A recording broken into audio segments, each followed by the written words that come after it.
Yo, what's up mga homes? So mga homes, no, meron na naman ulit tayong isang RS660 dito. Nagpalit tayo ng ng kaha niya, tsaka yung kulay, pinalitan din. Tapos may mga ilang parts na in-install tayo dito sa motor na to.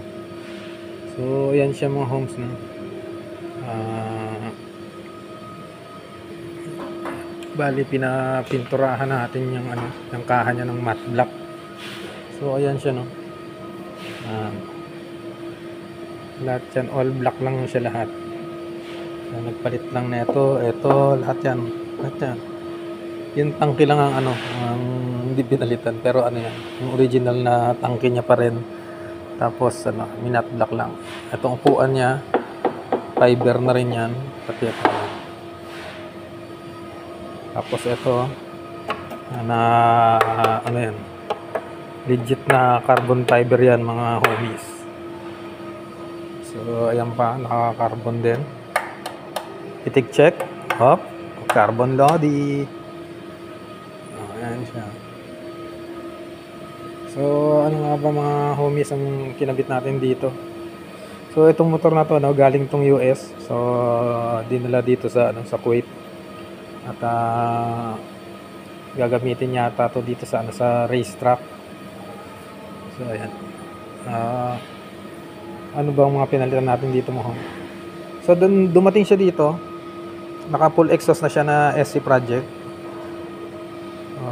Pinalitan natin to mga homies kasi yung dating exhaust niya, pakita ko sa inyo yung dating exhaust niya.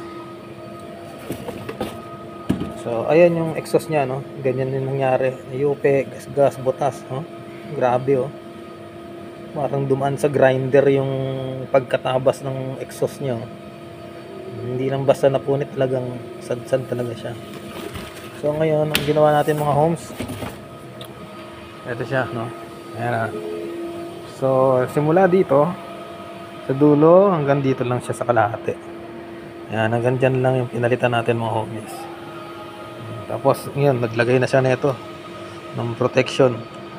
So kinabit na rin natin to. Ayan. Ano pang kinabit natin dito mga homes?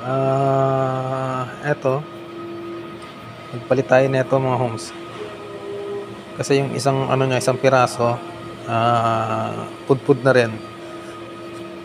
Ayan. Tapos eto, nagkabit tayo nito. Ayan. At nagkabit din tayo ng windshield. Ayan. Yan yung mga pinalitan natin mga homies. Tapos nag-service na rin tayo, nagpalit na rin tayo ng ng engine oil. Tapos nag-adjust na rin tayo ng ng kanyang chain. So ayan na yung chain niya. Saktong-sakto lang yung pagkakahigpit natin dyan. Nag-adjust na tayo niyan ng chain. So ayan lang mga homes, yun lang ginawa natin dito sa motor na to. So hugasan na lang to at pwede nang i-deliver to. Maraming salamat sa inyo mga homes at God bless.